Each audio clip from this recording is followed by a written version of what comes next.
You've done the shadow work, faced your deepest wounds, and healed parts of yourself you never thought possible. But now, something strange has happened. You have no motivation left. It feels like someone turned off the engine that used to drive your entire life. Carl Jung actually discovered this exact phenomenon. In his research and clinical work, he noted that over 70% of people who complete deep inner work experience a sudden collapse of their old motivation system. And here's the twist. It's not a failure. It's actually proof that the healing worked. Because what once fueled you, fear, shame, the desperate need for approval, has dissolved. Those old drivers are gone. But your authentic motivation hasn't yet emerged. That's why you feel empty, broken, or even lost. Jung called this transition the death before rebirth, a natural stage every deeply healed person passes through. Today, we'll explore why losing motivation after shadow work is not the end, but the doorway into a new life. I'll share the 3 stages every healed person experiences, the signs your authentic self is about to emerge, and the exact exercises Jung used to guide his patients through this psychological transformation. By the end of this video, you'll understand why your exhaustion isn't laziness, why your emptiness isn't failure, and why the stillness you're in right now might be the most important stage of your entire life. Let's be honest. Most of us start healing expecting to feel lighter, more energized, more driven. But instead, you may feel like everything is meaningless. You wonder, why don't I care anymore? Jung understood this perfectly. He wrote, "Everyone carries a shadow, and the less it is embodied in the individual's conscious life, the blacker and denser it is. For most of your life, your motivation wasn't really motivation. It was compensation. You were driven to prove you weren't lazy, worthless, or weak. You chased goals to make up for what you secretly rejected in yourself. But when you integrate the shadow, when you bring those repressed parts into consciousness, you no longer need to prove anything. And with that, the driving force vanishes. This is what Jung observed again and again. After shadow integration, people lose the fuel that powered their old ambitions. The fear-based system collapses, leaving a strange emptiness. Before shadow work, your desires often came from what Jung called projection. You saw in external goals what you couldn't accept in yourself. You wanted success not because you truly desired it, but because you had projected your hidden power onto achievements. You wanted approval not because it nourished you, but because you projected your worth onto the opinions of others. The entire system of desire was built on shadows you hadn't yet faced. And here's the fascinating part. When you withdraw those projections during shadow work, the engine stalls. Jung described this exact moment as directionless. Because suddenly, all those goals that once gave you energy feel empty. Modern neuroscience even confirms this. Brain scans show that people who've integrated trauma display reduced activity in the comparison-driven parts of the brain, and more activity in areas linked to self-reflection. It's as if your brain itself shifts from proving and competing to processing and reorganizing. But this collapse of projection isn't the end. Jung called it a vital step in individuation. He explained that knowing your own darkness is the best way to deal with the darkness of others. And knowing your own shadow breaks the false motivations that once controlled you. It strips away everything inauthentic until only the truth remains. This is why after shadow work, you may feel like you've lost your edge or competitive drive. What you've actually lost is the persona, the mask you wore to please society. Jung defined the persona as the performed identity, the mask you wear to survive. It's not your true self, but it often drives your entire life. Most people mistake persona-driven striving for genuine motivation. But when the mask collapses, when you can't keep up the performance anymore, all those old ambitions stop making sense. One of Jung's patients described it as terrifying but liberating. For years, she pushed herself to be the best in her career, not because she loved the work, but because she feared being seen as unworthy. When shadow work dissolved that fear, she suddenly felt no desire to keep climbing. At first, she thought she was broken. Later, she realized she was finally free. This collapse is what I call post-projection existence. It's the gap between false motivation and authentic motivation. And yes, it feels empty, even depressing. But Jung discovered that it's actually the sacred pause before rebirth. It's the psyche reorganizing itself around truth instead of fear. Jung's own life proves this. After his famous split with Freud in 1913, Jung entered a period he described as psychological death. For years, he lost interest in his academic career, his old ambitions, even his reputation. From the outside, it looked like a failure. But during this 6-year period of emptiness, he developed active imagination, the Red Book, and the foundations of analytical psychology. What looked like stagnation was actually the incubation of his greatest work. He himself said that those years were the most important of his life. And this is exactly the point. When the old engine dies, you are not meant to restart it. You are meant to discover a new one powered by your authentic self, not your shadow. Try this practice Jung gave his patients. Instead of asking, "What should I do today?" ask, "What is trying to emerge through me today?" Then listen, without forcing an answer.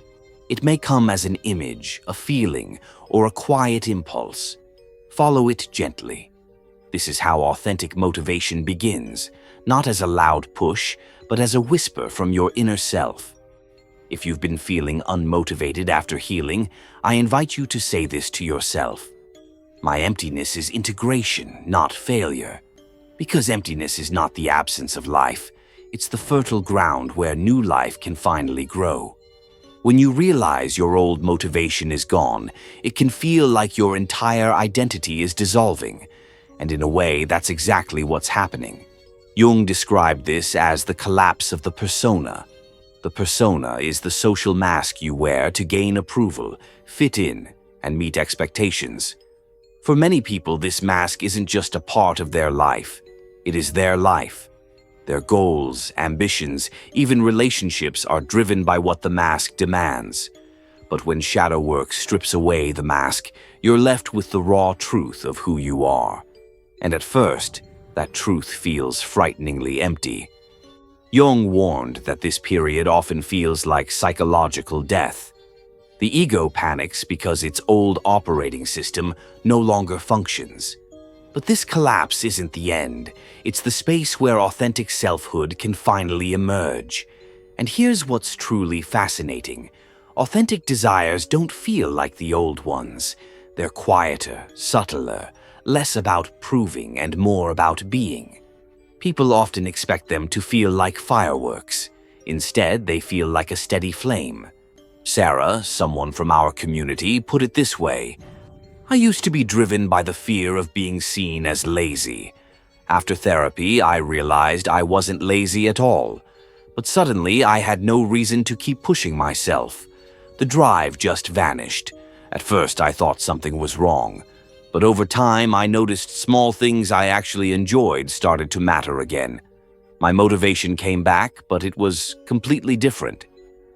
Jung himself lived this process. After breaking with Freud, he no longer cared about climbing academic ranks or proving himself. Instead, he followed what he called the demands of the unconscious. He spent years drawing, painting, and exploring dreams without any clear purpose. From the outside, it looked meaningless. But from this period of stillness came his greatest contributions, the very theories we now study. That's the essence of authentic motivation. It doesn't come from force. It comes from listening. Old motivation says, I have to. Authentic motivation says, I'm drawn to. Old motivation says, I must prove. Authentic motivation says, I choose. So how do you know when authentic motivation is starting to emerge? Jung's writings and clinical notes reveal three signs. First, you notice a decreased tolerance for meaningless activity. Things you used to do out of habit, obligation, or image suddenly feel unbearable. Second, you develop what I call authenticity detection. You sense when conversations, work, or even friendships are genuine versus performative. The fake feels louder now, and you can't ignore it. Third, you begin to notice your natural rhythms. Instead of forcing yourself into rigid schedules, you pay attention to when your energy rises and falls. You stop living by the clock and start living by your nature. Jung's patients often worried this meant they were becoming lazy or antisocial, but he emphasized that it was actually a sign of individuation, the process of becoming who you truly are. Families and friends often misunderstood, trying to fix them, but what looked like withdrawal was actually healing. Jung called attempts to restore old motivation a regressive restoration of the persona, a dangerous step backward. This is why it's crucial to protect your emptiness. The void is not your enemy. It's the cocoon where the butterfly forms. If you rush to fill it with busy work, you interrupt the transformation. Jung said the psyche has its own intelligence, its own timing. Trying to force the process doesn't speed it up, it delays it. Modern research supports this. Studies on the brain's default mode network show that periods of apparent idleness actually light up regions connected to creativity, self-reflection, and meaning-making. In other words, what looks like doing nothing is often the most fertile state for new insights. That's why so many people, after months of emptiness, suddenly know exactly what they want to do. And it's nothing like their old goals. One of Jung's most important practices for this period was active imagination. Instead of forcing logical plans, he encouraged people to dialogue with images, dreams, or even fantasies that arose from the unconscious. He would ask, "What is trying to emerge through me?" rather than, "What should I achieve?" This shift from control to listening is the key. You can try this yourself. Each morning, spend 10 minutes simply asking, "What wants to emerge today?" Don't demand an answer. Just notice images, feelings, or impulses. Maybe you feel drawn to write. Maybe you feel the need for silence. Maybe you suddenly think of a person you want to reach out to. These small impulses are the seeds of authentic motivation. Jung described this stage as the transcendent function, the ability to hold the tension between not knowing and not forcing until something new is born. It requires patience, but what emerges is not another persona, not another performance. It's your true self taking its first breath. And here's the beauty. Authentic motivation is sustainable. Unlike shadow-driven striving, which exhausts you, authentic energy nourishes you. You don't need constant discipline to keep it alive. It keeps you alive. Jung wrote about this shift as moving from survival energy to life energy, from running away from fear to walking toward fulfillment. Maria, another member of our community, described it like this: "My old motivation felt like running from a bear. My new motivation feels like walking toward sunrise. Both move you forward, but one drains you and the other fills you. If you're in the emptiness right now, trust that it's not wasted time." Jung himself said, "The years when I was pursuing my inner images were the most important of my life. In them, everything essential was decided. What looks like nothing is actually the groundwork for everything. So instead of fearing the void, claim it. Say to yourself, 'I trust my psyche's timing, not society's timeline.' Your authentic motivation will come, not as a command from outside, but as a calling from within." When authentic motivation finally begins to surface, it feels so different from the old way of living that many people almost don't recognize it. Jung observed that instead of being fueled by fear, competition, or the need to prove yourself, you begin to feel a quiet sense of alignment. Actions no longer drain you. They actually give you energy because they resonate with who you really are. This is why Jung described the emergence of authentic motivation as a sign of individuation, the process of becoming your true self. The difference is clear. Persona-driven motivation says, "I must succeed so others see me as worthy." Authentic motivation says, "I'm naturally drawn to this work because it expresses my essence." Persona-driven motivation is about survival and appearance. Authentic motivation is about creativity, curiosity, and service without sacrifice. Jung saw this shift in countless patients and also lived it himself. His most profound contributions came not from willpower, but from surrendering to the natural flow of his psyche. At this point, you may notice something else. The world reacts differently to you. People still stuck in their personas may not understand why you're no longer striving the way they do. Your peace threatens their chaos. Your stillness makes them uncomfortable because it reminds them of the emptiness they're avoiding. Jung warned that those who have not integrated their shadow often project their discomfort onto you, accusing you of being lazy, unmotivated, or irresponsible. But what looks like passivity to them is actually psychological health in action. This is where trust becomes crucial. Jung emphasized that psychological timing cannot be rushed. The psyche unfolds according to its own rhythm. If you force premature goals, you risk creating what Jung called false solutions, surface-level fixes that only drag you back into old patterns. Instead, he advised surrender. Waiting is not passive, it is active incubation. Your unconscious is reorganizing itself, preparing you for a life led not by fear, but by authenticity. So how do you navigate this stage without slipping back into the persona? Jung outlined a 4-phase approach for post-integration development. Phase 1 is acceptance of the void. Instead of judging yourself for lacking drive, recognize this emptiness as proof that the shadow has been integrated. As Jung put it, the privilege of a lifetime is to become who you truly are. That privilege requires passing through periods of not knowing. Phase 2 is active imagination. Rather than setting external goals, you engage with the unconscious through dreams, images, writing, or creative expression. You don't try to control these impulses, you simply allow them to show you what's stirring beneath the surface.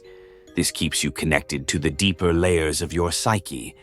Phase 3 is following the transcendent function. This means holding the tension between the old and the new, without forcing resolution. You wait until a direction emerges that honors both conscious desires and unconscious guidance. This patience is uncomfortable but necessary. Phase 4 is surrender to individuation. This is the stage where authentic motivation finally takes root. You begin to live not as a persona performing for approval, but as an integrated self acting from inner truth. And once you cross this threshold, life feels entirely different. Your actions become sustainable because they align with your deepest nature. Here are 3 practical ways to support this process in your own life.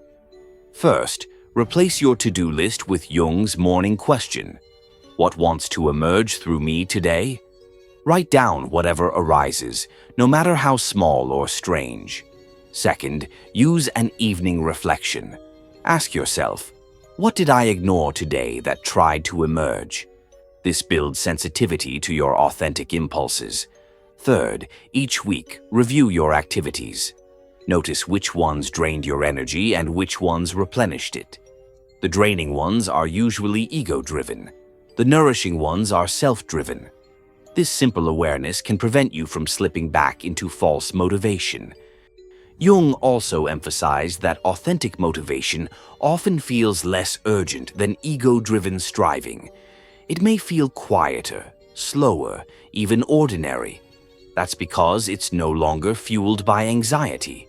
But don't mistake this calm for weakness. True motivation doesn't shout, it whispers. It doesn't demand, it invites. and it sustains you for a lifetime. Think of it this way. The old motivation was like burning gasoline. It gave you quick power but left you exhausted. The new motivation is like sunlight. It feels softer, but it's constant, nourishing you as long as you stay aligned with it. Maria, from our community, once said, "My old motivation felt like survival, like I had to keep running or everything would collapse. My new motivation feels like walking into light. It's gentle, but it never runs out."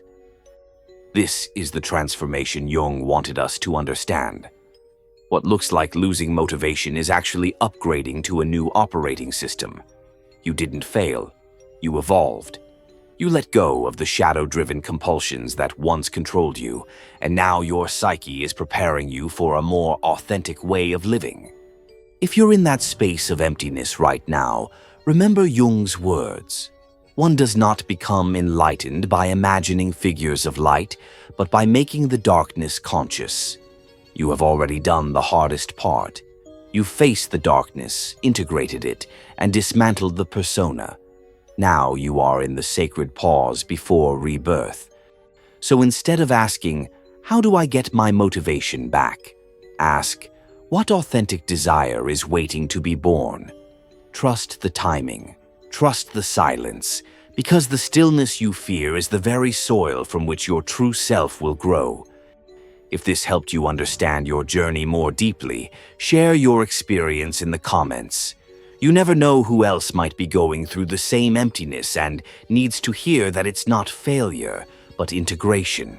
And if you're ready to dive deeper, watch my video on Jung's Dark Night of the Soul, where I reveal how his own years of apparent stagnation became the foundation of his greatest discoveries.